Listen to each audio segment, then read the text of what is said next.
My first question for you is, how did you get into politics and what fascinates you about election campaigns? So I went to the University of Kansas in the States, and when I was there, I just kind of fell in love with campaigns. I got a chance to be student body vice president at my university. And then I realized that when you actually organize people, you can make change, just even at the university level. So I said afterwards, I was like, I want to continue this type of work, and I'm a big Democrat, so how can I get involved? And I volunteered for some local campaigns, and then I went to a training in Detroit in 2004, met some great people, and I got a chance to work on the John Kerry campaign in 2004. And I just fell in love. You know, you really quickly realize election campaign becomes your life, but you really become family with the people you're working with. And I love that type of environment. And I'm very competitive, so I love winning too. And I just fell in love with it, and I kept going, and you know, 10 years later, here we are. Yeah. So it's kind of funny, yeah. It really sounds a bit like a love story. I know. Me and campaigns, a love story. Yeah, it's funny. It's good though. I've worked for some great people. I worked with great people. There's a lot of great people who work in the Democratic side of politics in the States. I'm sure on the Republican side too. But you know, it's been an awesome journey so far. Okay. Looking at the last campaign, you participated Barack Obama's re-election campaign in 2012. Could you explain to our voters what your role was in that campaign? Sure. So I was the Deputy National Field Director. My job was to run the day-to-day operations for our national field program. So all the organizing of the volunteers, the strategy behind the door knocking, the phone calls, and basically trying to get out the vote. I worked every day on that program. So I had a team of 5 staff who were based in Chicago, and each of those 5 worked with different field directors in every state across the country. And basically we had a national program that every state adopted that program. And they did it differently. So how the Ohio organizing program was very different than the Florida organizing program. But we had an organizing model across the board. And so we just made sure that we were implementing that model and we were meeting our goals. So that way we could turn out people, get people engaged in the campaign and win the election for the president. Before the last election, before the presidential re-election campaign, the economic situation wasn't very favorable to President Barack Obama. Some might say the odds were harshly against you. So how did you manage to win the elections anyway? So I completely agree. And I actually think that our 2012 campaign was fantastic, and I enjoyed it more than 2008 because it was tougher, and it required us to do a few things that I think helped win. One, we were very disciplined. So you know, even though that the unemployment rate was higher than we would have liked, we were very disciplined about our message. So our message was, here's why we're different than Mitt Romney. Barack Obama's better for the middle class. He's looking out for you, and he ultimately wants everyone to have a fair shot and play by the same rules. We were very disciplined in that message. So whenever we would be attacked from the Republicans, we would always counterattack with that message. We would always be on the offense with that message. So that message resonated with voters. The second thing is we just had a better ground game than they did. And we spent about 19 months really building that field operation. So it was about 1.5 years where we were just building what we call our neighborhood team infrastructure.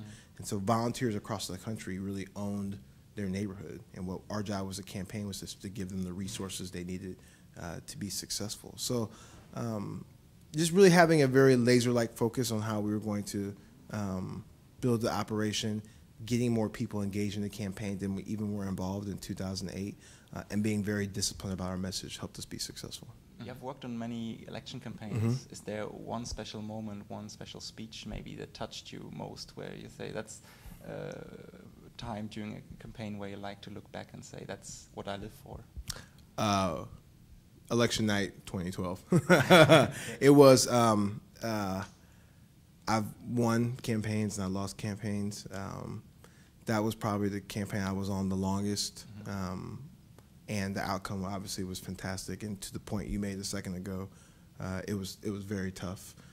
And you could have walked into 2012 thinking that, we shouldn't win this election. So the moment, I'll never forget, I was in Chicago in our war room, and I was there right when they announced that he was going to be reelected. And the whole room was like quiet for 2 seconds as they saw it on TV, and then when they announced it, everyone just screamed in jubilation. I screamed so loud that like I thought I was going to faint.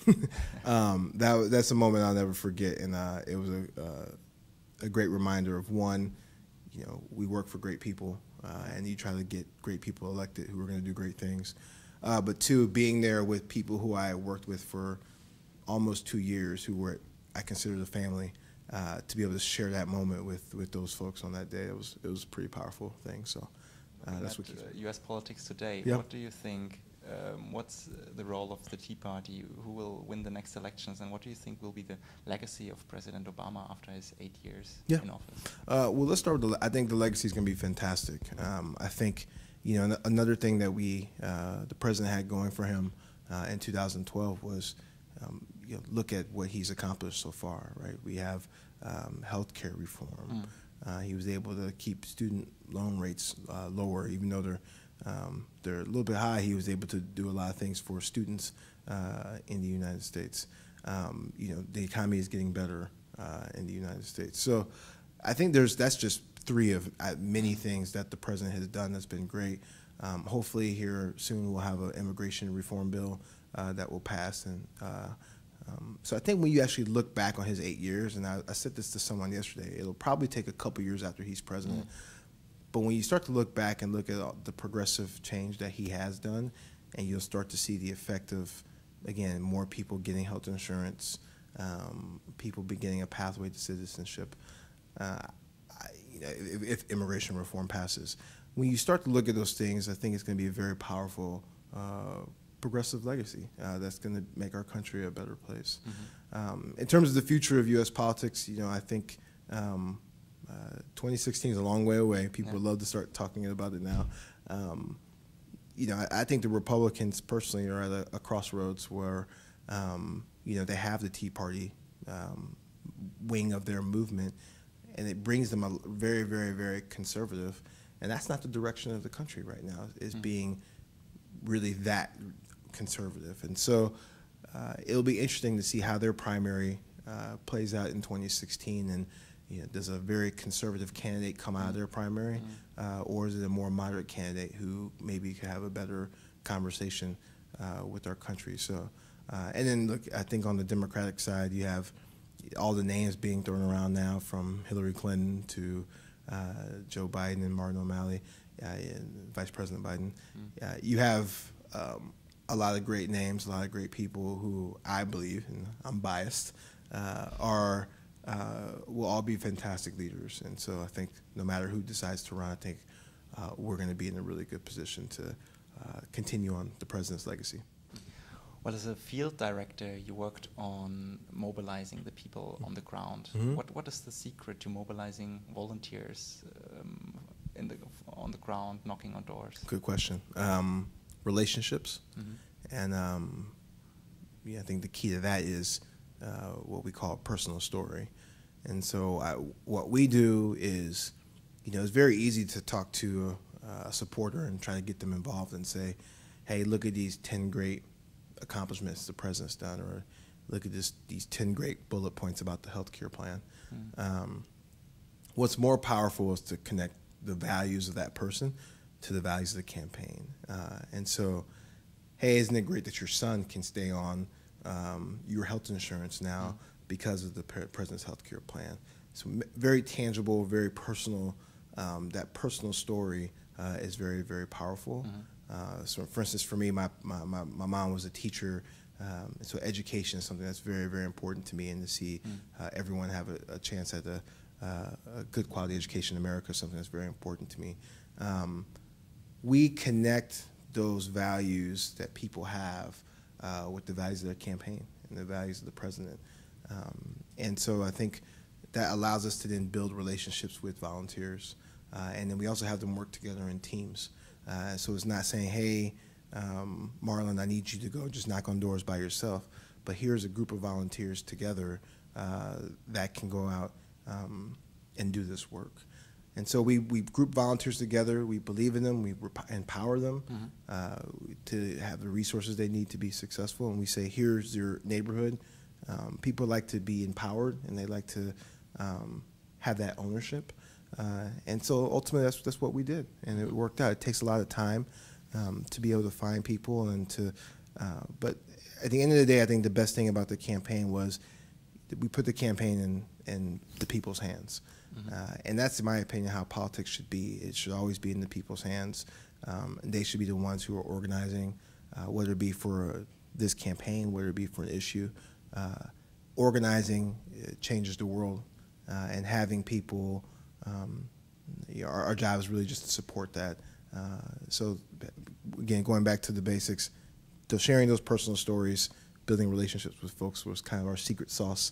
It takes a lot of hard work to put it together, but it's well worth it. My next question goes to the internet, to online. 2 months ago, Betsy Hoover, who probably worked close to you. And so she's part of our, I work at 270 Strategies now, and she's also a partner in our firm. So. Ah, great. Yeah. Because she was here in Berlin speaking giving a keynote speech at an online conference, talking about campaigning, and it was a great keynote of her. And she stressed the factor of that online and offline mobilizing blended into one campaign. There was no division between online and offline anymore. That's right. How did that work, and how did that help you to get the volunteers on the ground? Well, Betsy, again, she's a partner in our firm, and she's one of my great friends. Me and her talked every day, sat in the same area of the campaign office every day, because what I did for the offline, she was doing for the online piece. And so we did look at it in terms of how is this one big, organizing platform versus I'm doing my job and she's doing her job. And she's so talented and smart when it comes to those things. So I think the social media and the internet is the future of communication. And so for us, our belief is that people need to talk to people. And how that happens is extremely important. So we don't want to get away from the door knocking. People are always going to still live in neighborhoods, and we still want to make sure we have those conversations in person. But we have so many also tools in our toolbox now. How do we use Facebook to help with those conversations? How are we using Twitter and all these different social media? So we work together a lot to make sure that, if people were coming into the campaign through online, how are we connecting them offline? If we were knocking on someone's door, how are we getting that person's email address so we can follow up with them online as well too, and continue that conversation. So we very much looked at it as one large way of communicating with volunteers and voters, that it wasn't, all right, I'm going to do this and you do that. It was one big overall strategy, and ultimately ended up working. Okay, I would like to add another picture into it. So now you stressed that the campaign worked through relationships, through people talking to each other. On the other side, the election campaign was also described as a data-driven campaign. So how does the collection and the usage of data of the electorate come into the campaign? That's a great question. I think big data is a topic that's very hot right now, particularly in the U.S. around campaigns. I think the usage of data is very important. So as we, as neighbors talk to neighbors and understood where they stood on the election, all that data we captured, and having that better sense of where people stood allowed us to be smarter. I think the biggest thing I want to say about big data is it's important. It helps us be more efficient. So campaigns all campaigns have limited resources. You never just have enough resources to do everything you want to do. You have limited resources. So big data allows you to use those resources in a better, more effective way. A lot of folks were saying, oh, big data is how you're going to win campaigns. At the end of the day, you still have to build that movement that's where people are talking to people. Where the data helps you is, are we talking to the right people? And so I think this was a year where we had this data where it allowed us to be smarter.